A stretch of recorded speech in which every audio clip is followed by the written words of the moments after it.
Morning. So I just parked down there near bridge. You can always get about 5 or 6 cars there. So it's just gone 7:30 in the morning. Edale.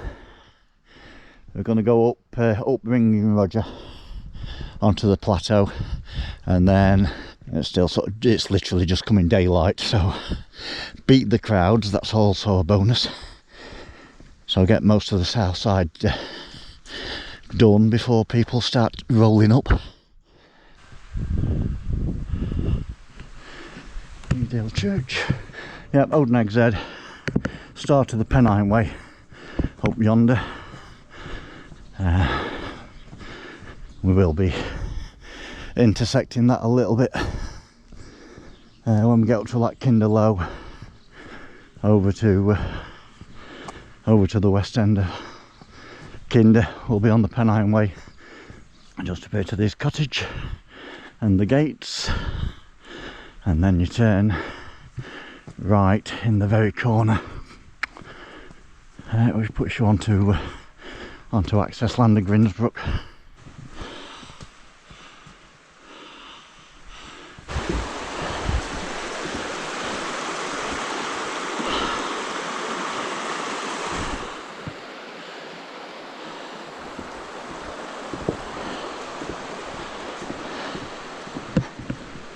Mamtor still in clouds. So we're just at the beginning of the access land to Grindsbrook. So Grindsbrook follows all the way up the gully there to the fork at the very end. So that's that away, but we're going that away. So just going to go up this grass bank to Herdman's Plantation, which is this little bit of a copse, and then up some switchbacks, brings you up onto that overlook there, and then over to Ringing Roger, which will be the actual bit that gets me up onto the plateau, and then it's relatively sort of flat the rest of the way. And it's just started spitting. No such thing as bad weather, just inappropriate clothing. Joy's Gate, apparently. Been to 8 times many, never seen that before. Oh, Herdman's Plantation. So there's just and my first little mini stop.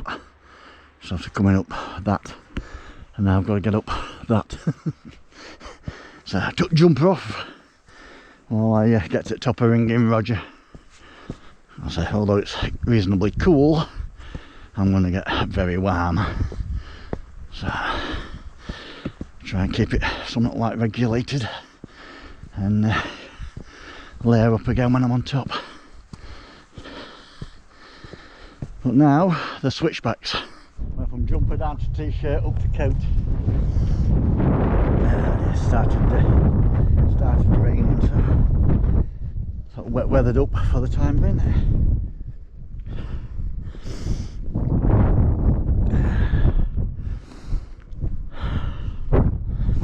So Edale down there, and this is transition over the nab up to Ringing Roger, which is just coming out the clag. We're just about into cloud base as well now. So sort of down here you've got maybe a mile or two sort of visibility basically. But when we get up there, I don't think that'll be the case. So whether it'll be in the cloud all day, or whether it's going to burn off a little bit. 1 hour 5 minutes to Ringing Roger. And now we're pretty much on the plateau path. So I'm going to go clockwise. so I'm at Ringing Roger now. Go, trust me, along here about half a mile, then up a bit onto the southern path, takes you around to Grindsbrook, and then just over there is Grindslow Knoll. Just over there's the Eiffel Tower, just over there's the Empire State. But in the meantime, that away, yeah, 1.8 miles in just over an hour. But I say that's all the pretty much the up aspect of it done. I'll say there is ups and downs, but we've done all the big hitters, so it's now straightforward, as long as you stick to the edge path, of course. Not going to be much for views today, I don't think. It stays like this for sure. Just down here, actually I might be able to do this with camera, in a very obscure place is a plaque for Neil, just down here. Let's see if we can get it.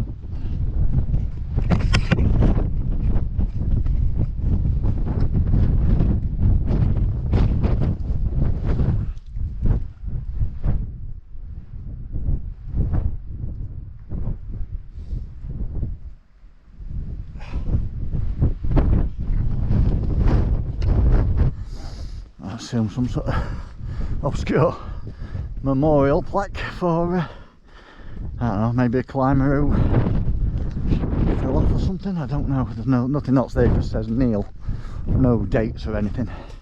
Anyway, just carry on down here. I'll have a quick call at the Wellington crash site. Well, down there is the path coming up Grindsbrook. Come to this rock outcrop, there's a K. There's a letter K on the side of it, just down there, 20 feet. Show you which one it is. So if you just scramble down there and go around underneath.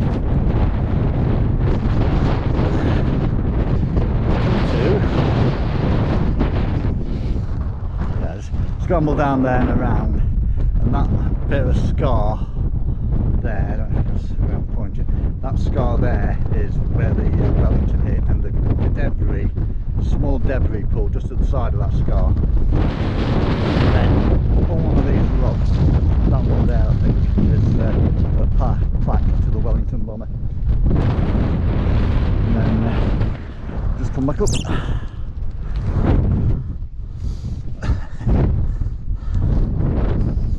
Fell on the running pass, thinking, who's this idiot stood on Edale Cliff talking to us then? Well, just over 3 miles in 1 hour 42. No sign of this cloud lifting, but the day is still young. Now follow this ledge path that takes us around to the top of the left fork of Grindsbrook. If you go that way, there is a path what takes you past a ruin of a cabin, Jack Summit, can't remember the name now, Jack Summit cabin.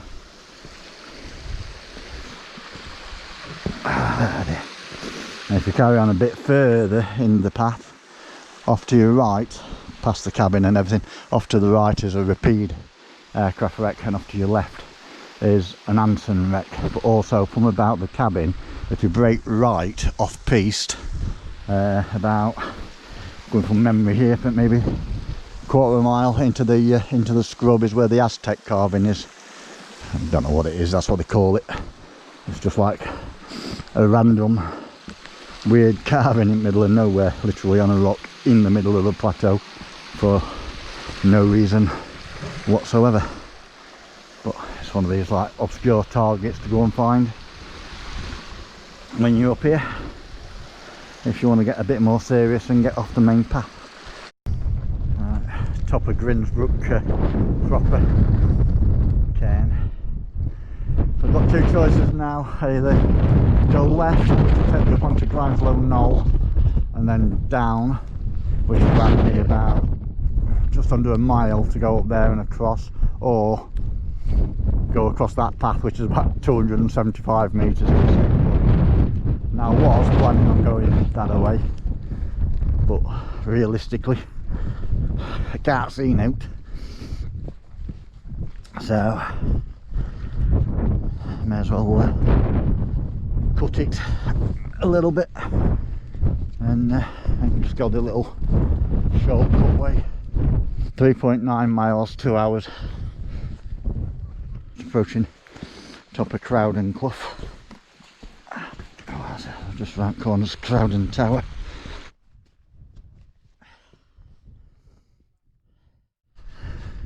think the next port of call really will be the absolute bog fest that is the Woolpacks.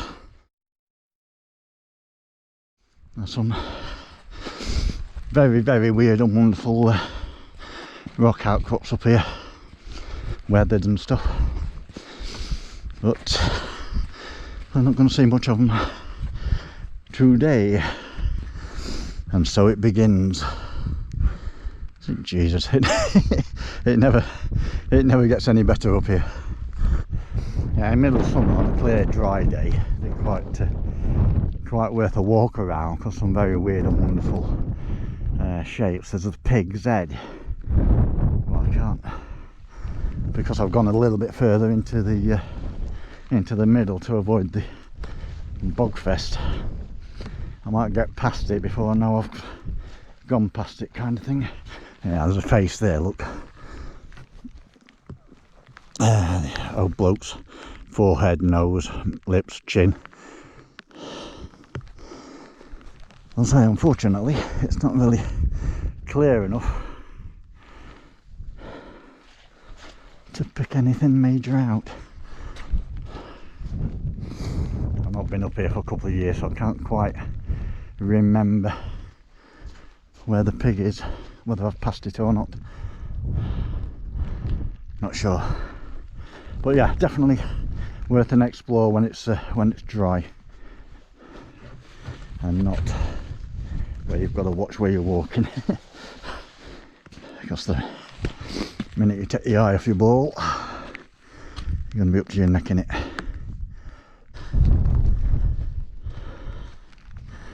I'm not sure if I'm out the worst of it, or I've just jumped into the middle. Walk along the stream bed a second. That may or may not be a mistake.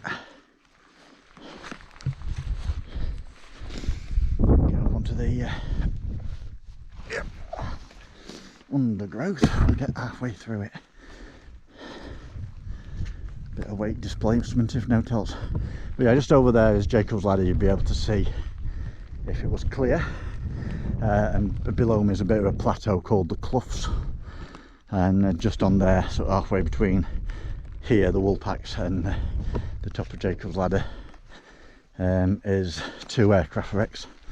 So there's an Harvard and an Anson. So there's one debris pool of the Harvard, not majorly, we're not talking super fortress here, but debris nonetheless. So there's that, and then a bit further down along the plateau is the Anson, and then just at the top of the stream, if you follow into the clough, there's an engine, but the engine is literally buried in a hole about 4 foot deep. And it's in reeds, just to make it more interesting finding it. If you find it by standing on it, you fall down 4 feet and stand on an engine.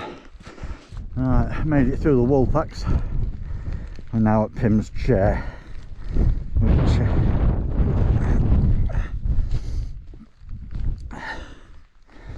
is a bit of a rock outcrop, which I've come out at the top side of. I normally skirt below it, but today I'm missing the mud and everything else. I've ended up actually in the middle of the outcrop, so just got to skirt off a little bit to the south and work my way down. That's it, so intersected the main path, so I was going to follow along now, carrying on along the south edge. I don't see much out of this camera, we're fogging up. The Noe Stool, which of course normally you climb,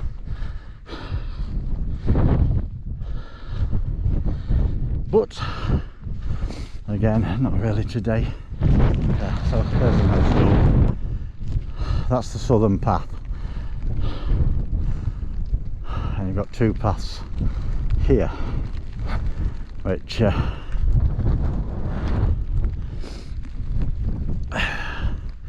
will take my shortcut up to Low Trig. This one will anyway, I'm not sure where that one goes. I'll take this one. Just took that shortcut over the moor. There's pretty much a path most of the way, so it's not too bad. Just a few sort of squidgy bits to negotiate. But what we have here is a deserted Low Trig Point.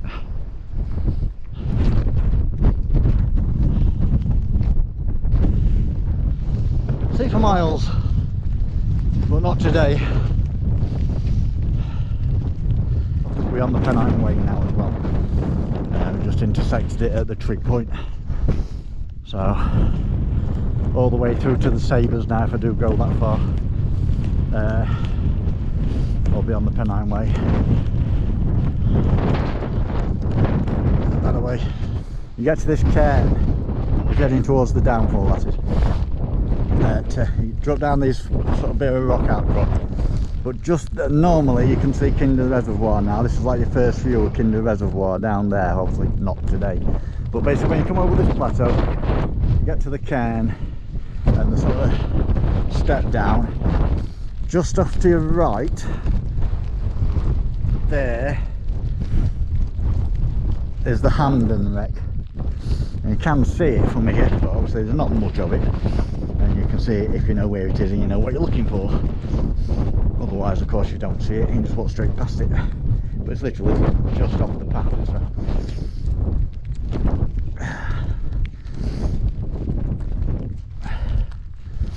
It's not exactly a major problem to get to.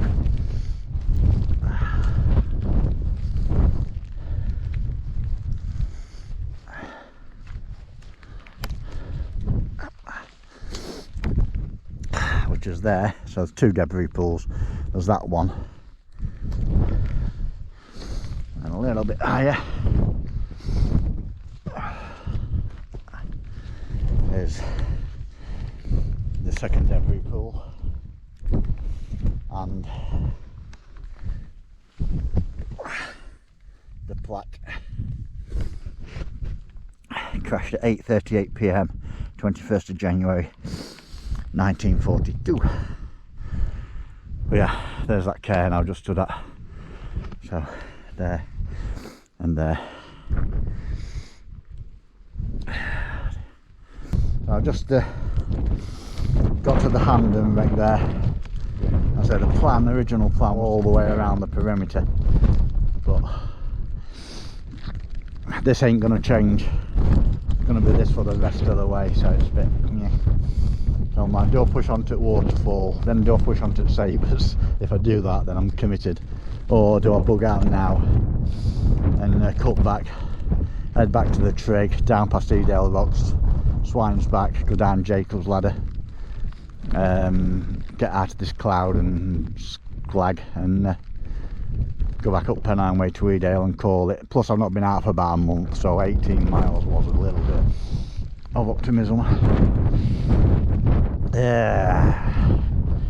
Cut it, it'll always be here another day. So I'm now 6.5 miles in. So I've got obviously same-ish to get back. Down here now, down to Jacob's Ladder, and head off back. I'll decide whether I'm going to go up the Pennine Way back to Edale, or whether stay on road and stay low back to the car. Don't know, cross that bridge when I get to Barber booth, or to turn off at phone box. It's a new one. Don't think I've ever, in all the times I've been around Kinder, I've ever seen cattle up here. Jacob's Ladder, can the actual ladder that way, or the bridle ways down that way.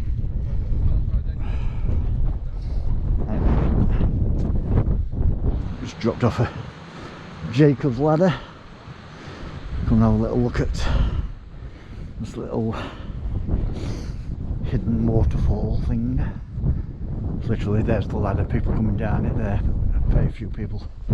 Just come around the corner where there's a little, not 8-foot waterfall.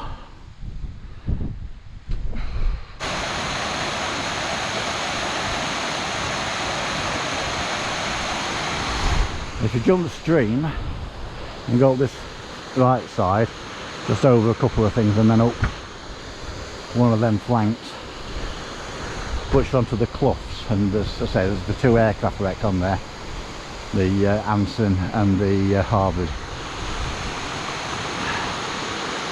And then carry on up here, put you onto Woolpacks, or you come down that way, whichever, down the steep, push you to the base of Jacob's Ladder.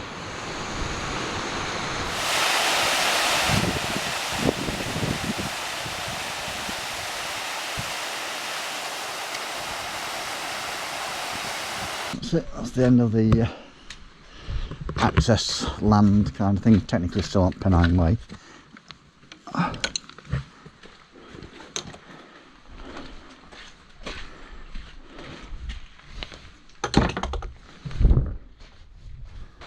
Gate there and through that woodland, probably 500 metres, and drop me onto then open access land to a bit of a farm and that, and then onto moors. And that's Crowden Brook, Crowden Clough, which is not a bad way up, but it gets a bit steep towards the end. Right, decision to make now. That's the end of the Pennine Way, so that takes you back to Edale over the rest of the moor. But I've had enough, so I'm going to go with the roadway. So I'll stay on this trail, on this tarmac basically the rest of the way back. It's going to take me down to Barber Booth car park. I'm going to carry on down to the